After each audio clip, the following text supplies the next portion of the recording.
పస్కా పండుగ కొట్టివేయబడింది అన్నటువంటి ఈ ప్రజలు, ఈ విశ్వాసులు, ఈ యొక్క సేవకులు గుడ్ ఫ్రైడే ఏ లెక్క చేస్తారు? పస్కా కొట్టివేయబడింది అనేటువంటి వారు గుడ్ ఫ్రైడే ఏ లెక్కన చేస్తారు? ఇదేమో తప్పుడు బోధ, అదేమో నీతిగల బోధ.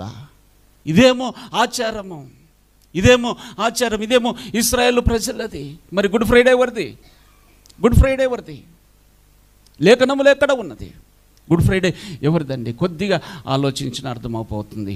ఈరోజు నేను ఫ్రైడే చనిపోతే వచ్చే సంవత్సరము నా యొక్క మరణ దినము ఏ దినం వస్తుందండి?